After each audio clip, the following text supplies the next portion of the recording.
The Picture of Dorian Gray by Oscar Wilde. Chapter 9. As he was sitting at breakfast next morning, Basil Hallward was shown into the room. "I am so glad I have found you, Dorian," he said gravely. "I called last night, and they told me you were at the opera. Of course, I knew that was impossible, but I wish you had left word where you had really gone to. I passed a dreadful evening, half afraid that one tragedy might be followed by another. I think you might have telegraphed for me when you heard of it first. I read of it quite by chance in a late edition of the Globe that I picked up at the club. I came here at once and was miserable at not finding you. I can't tell you how heartbroken I am about the whole thing. I know what you must suffer. But where were you? Did you go down and see the girl's mother?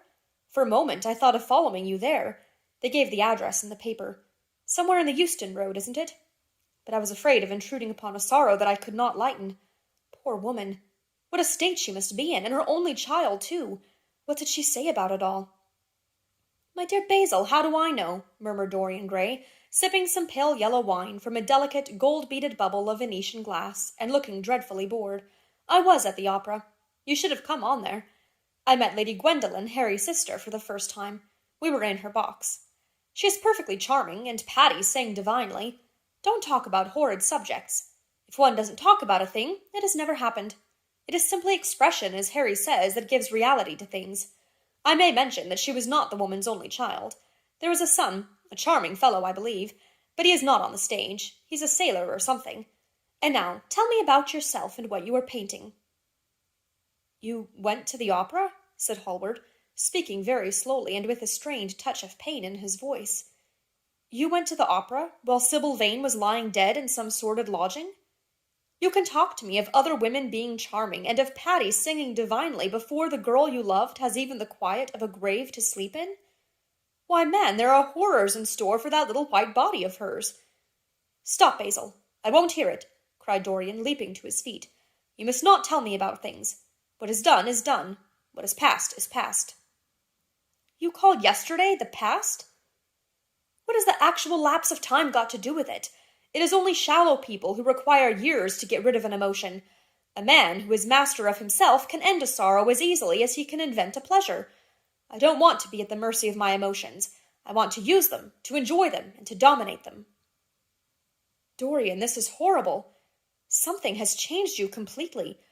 You look exactly the same wonderful boy who, day after day, used to come down to my studio to sit for his picture. But you were simple, natural, and affectionate then. You were the most unspoiled creature in the whole world. Now I don't know what has come over you. You talk as if you had no heart, no pity in you. It is all Harry's influence, I see that." The lad flushed up, and going to the window looked out for a few moments on the green, flickering, sun-lashed garden. "I owe a great deal to Harry, Basil," he said at last. "More than I owe to you. You only taught me to be vain." "Well, I am punished for that, Dorian, or shall be some day." "I don't know what you mean, Basil," he exclaimed, turning round.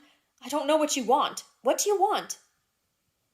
"I want the Dorian Gray I used to paint," said the artist sadly. "Basil," said the lad, going over to him and putting his hand on his shoulder, "you have come too late. Yesterday, when I heard that Sybil Vane had killed herself—" "Killed herself! Good heavens! Is there no doubt about that?" cried Hallward, looking up at him with an expression of horror. "My dear Basil, surely you don't think it was a vulgar accident? Of course she killed herself." The elder man buried his face in his hands. "How fearful!" he muttered, and a shudder ran through him. "No," said Dorian Gray, "there is nothing fearful about it. It is one of the great romantic tragedies of the age. As a rule, people who act lead the most commonplace lives. They are good husbands, or faithful wives, or something tedious. You know what I mean. Middle-class virtue and all that kind of thing. How different Sybil was. She lived her finest tragedy. She was always a heroine. The last night she played, the night you saw her, she acted badly because she had known the reality of love. When she knew its unreality, she died, as Juliet might have died. She passed again into the sphere of art. There is something of the martyr about her. Her death has all the pathetic uselessness of martyrdom, all its wasted beauty. But, as I was saying, you must not think I have not suffered. If you had come in yesterday at a particular moment, about 5:30, perhaps, or 5:45, you would have found me in tears. Even Harry, who was here, who brought me the news, in fact, had no idea what I was going through. I suffered immensely. Then it passed away. I cannot repeat an emotion. No one can, except sentimentalists. And you were awfully unjust, Basil. You came down here to console me. That is charming of you. You find me consoled, and you are furious. How like a sympathetic person. You remind me of a story Harry told me about a certain philanthropist who spent 20 years of his life in trying to get some grievance redressed or some unjust law altered. I forget exactly what it was. Finally, he succeeded, and nothing could exceed his disappointment. He had absolutely nothing to do, almost died of ennui, and became a confirmed misanthrope. And besides, my dear old Basil, if you really want to console me, teach me rather to forget what has happened, or to see it from a proper artistic point of view.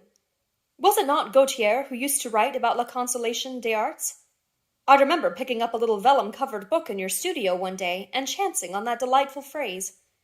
Well, I am not like that young man you told me of when we were down at Marlow together, the young man who used to say that yellow satin could console one for all the miseries of life.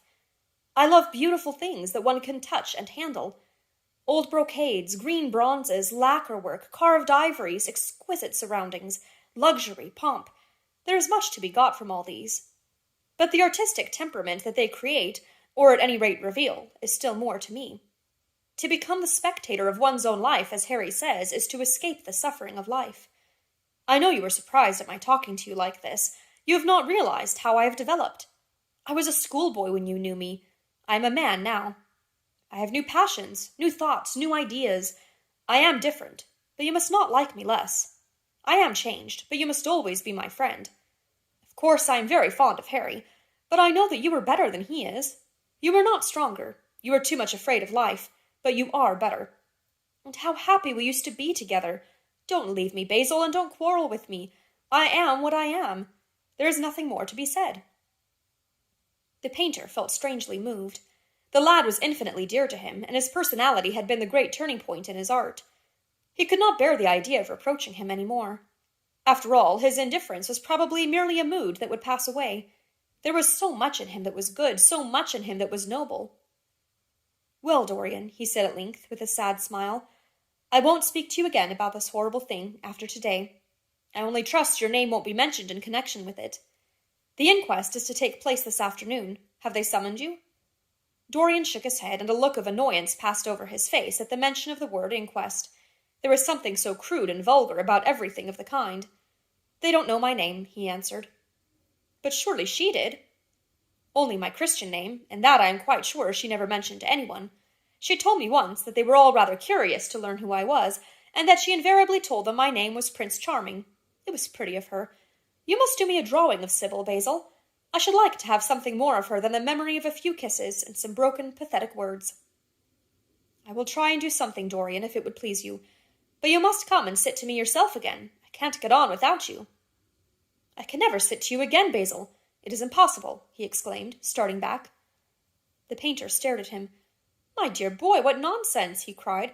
Do you mean to say you don't like what I did of you? Where is it? Why have you pulled the screen in front of it? Let me look at it. It is the best thing I have ever done. Do take the screen away, Dorian. It is simply disgraceful of your servant hiding my work like that. I felt the room looked different as I came in. My servant has nothing to do with it, Basil. You don't imagine I let him arrange my room for me. He settles my flowers for me sometimes, that is all. No, I did it myself. The light was too strong on the portrait. Too strong? Surely not, my dear fellow. It is an admirable place for it. Let me see it. And Hallward walked towards the corner of the room. A cry of terror broke from Dorian Gray's lips, and he rushed between the painter and the screen. Basil, he said, looking very pale, you must not look at it. I don't wish you to. Not look at my own work? You are not serious. Why shouldn't I look at it? Exclaimed Hallward, laughing. If you try to look at it, Basil, on my word of honor, I will never speak to you again as long as I live. I am quite serious.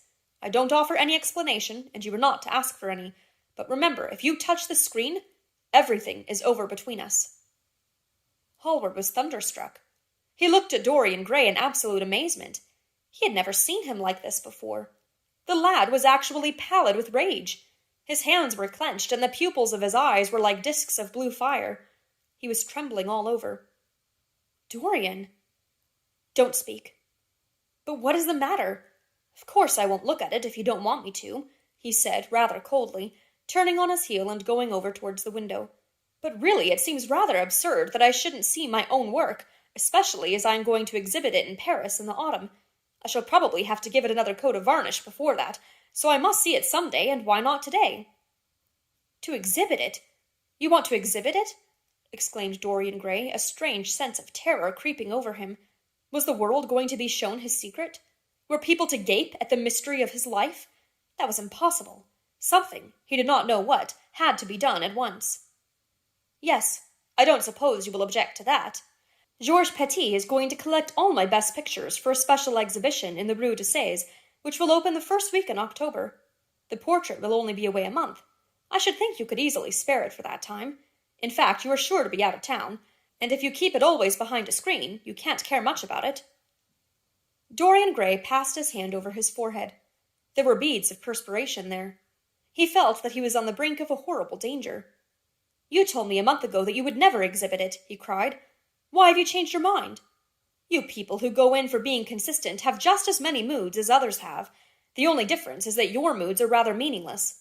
You can't have forgotten that you assured me most solemnly that nothing in the world would induce you to send it to any exhibition. You told Harry exactly the same thing. He stopped suddenly, and a gleam of light came into his eyes.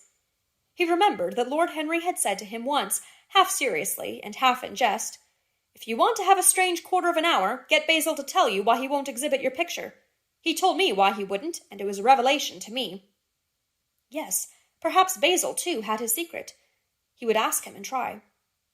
"Basil," he said, coming over quite close and looking him straight in the face, "we have each of us a secret. Let me know yours, and I shall tell you mine. What was your reason for refusing to exhibit my picture?" The painter shuddered in spite of himself. "Dorian, if I told you, you might like me less than you do, and you would certainly laugh at me. I could not bear your doing either of those two things. If you wish me never to look at your picture again, I am content. I have always you to look at. If you wish the best work I have ever done to be hidden from the world, I am satisfied. Your friendship is dearer to me than any fame or reputation." "No, Basil, you must tell me," insisted Dorian Gray. "I think I have a right to know." His feeling of terror had passed away, and curiosity had taken its place. He was determined to find out Basil Hallward's mystery. "Let us sit down, Dorian," said the painter, looking troubled. "Let us sit down. And just answer me one question. Have you noticed in the picture something curious? Something that probably at first did not strike you, but that revealed itself to you suddenly?" "Basil!" cried the lad, clutching the arms of his chair with trembling hands and gazing at him with wild, startled eyes. "I see you did. Don't speak. Wait till you hear what I have to say. Dorian, from the moment I met you, your personality had the most extraordinary influence over me. I was dominated, soul, brain, and power by you. You became to me the visible incarnation of that unseen ideal whose memory haunts us artists like an exquisite dream. I worshipped you. I grew jealous of everyone to whom you spoke. I wanted to have you all to myself. I was only happy when I was with you. When you were away from me, you were still present in my art. Of course, I never let you know anything about this. It would have been impossible. You would not have understood it. I hardly understood it myself. I only knew that I had seen perfection face to face, and that the world had become wonderful to my eyes. Too wonderful, perhaps, for in such mad worships there is peril, the peril of losing them, no less than the peril of keeping them. Weeks and weeks went on, and I grew more and more absorbed in you. Then came a new development. I had drawn you as Paris in dainty armor, and as Adonis with huntsman's cloak and polished boar spear. Crowned with heavy lotus blossoms, you had sat on the prow of Adrian's barge, gazing across the green turbid Nile. You had leaned over the still pool of some Greek woodland, and seen in the water's silent silver the marvel of your own face. And it had all been what art should be, unconscious, ideal, and remote. One day, a fatal day I sometimes think, I determined to paint a wonderful portrait of you as you actually are, not in the costume of dead ages, but in your own dress and in your own time. Whether it was the realism of the method, or the mere wonder of your own personality, thus directly presented to me without mist or veil, I cannot tell. But I know that as I worked at it, every flake and film of color seemed to me to reveal my secret. I grew afraid that others would know of my idolatry. I felt, Dorian, that I had told too much, that I had put too much of myself into it.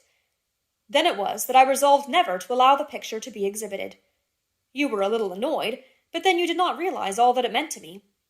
Harry, to whom I talked about it, laughed at me, but I did not mind that. When the picture was finished and I sat alone with it, I felt that I was right. Well, after a few days, the thing left my studio, and as soon as I had got rid of the intolerable fascination of its presence, it seemed to me that I had been foolish in imagining that I had seen anything in it, more than that you were extremely good-looking and that I could paint. Even now, I cannot help feeling that it is a mistake to think that the passion one feels in creation is ever really shown in the work one creates. Art is always more abstract than we fancy. Form and color tell us of form and color. That is all. It often seems to me that art conceals the artist far more completely than it ever reveals him. And so when I got this offer from Paris, I determined to make your portrait the principal thing in my exhibition. It never occurred to me that you would refuse. I see now that you were right. The picture cannot be shown. You must not be angry with me, Dorian, for what I have told you. As I said to Harry once, you were made to be worshipped. Dorian Gray drew a long breath. The color came back to his cheeks, and a smile played about his lips. The peril was over. He was safe for the time. Yet he could not help feeling infinite pity for the painter who had just made this strange confession to him, and wondered if he himself would ever be so dominated by the personality of a friend. Lord Henry had the charm of being very dangerous, but that was all. He was too clever and too cynical to be really fond of. Would there ever be someone who would fill him with a strange idolatry? Was that one of the things that life had in store? It is extraordinary to me, Dorian, said Hallward, that you should have seen this in the portrait. Did you really see it? I saw something in it, he answered, something that seemed to me very curious. Well, you don't mind my looking at the thing now? Dorian shook his head. You must not ask me that, Basil. I could not possibly let you stand in front of that picture. You will some day, surely? Never. Well, perhaps you were right. And now goodbye, Dorian. You have been the one person in my life who has really influenced my art. Whatever I have done that is good, I owe to you. Ah, you don't know what it cost me to tell you all that I have told you. My dear Basil, said Dorian, what have you told me? Simply that you felt that you admired me too much. That is not even a compliment. It was not intended as a compliment. It was a confession. Now that I have made it, something seems to have gone out of me. Perhaps one should never put one's worship into words. It was a very disappointing confession. Why, what did you expect, Dorian? You didn't see anything else in the picture, did you? There was nothing else to see? No, there was nothing else to see. Why do you ask? But you mustn't talk about worship. It is foolish. You and I are friends, Basil, and we must always remain so. You have got Harry, said the painter sadly. Oh, Harry, cried the lad, with a ripple of laughter. Harry spends his days in saying what is incredible, and his evenings in doing what is improbable. Just the sort of life I would like to lead. But still, I don't think I would go to Harry if I were in trouble. I would sooner go to you, Basil. You will sit to me again? Impossible. You spoil my life as an artist by refusing, Dorian. No man comes across two ideal things. Few come across one. I can't explain it to you, Basil, but I must never sit to you again. There is something fatal about a portrait. It has a life of its own. I will come and have tea with you. That will be just as pleasant. Pleasanter for you, I am afraid, murmured Hallward regretfully. And now, goodbye. I am sorry you won't let me look at the picture once again, but that can't be helped. I quite understand what you feel about it. As he left the room, Dorian Gray smiled to himself. Poor Basil, how little he knew of the true reason. And how strange it was that instead of having been forced to reveal his own secret, he had succeeded almost by chance in wresting a secret from his friend. How much that strange confession explained to him. The painter's absurd fits of jealousy, his wild devotion, his extravagant panegyrics, his curious reticences. He understood them all now, and he felt sorry. There seemed to him to be something tragic in a friendship so colored by romance. He sighed and touched the bell. The portrait must be hidden away at all costs. He could not run such a risk of discovery again. It had been mad of him to have allowed the thing to remain even for an hour in a room to which any of his friends had access.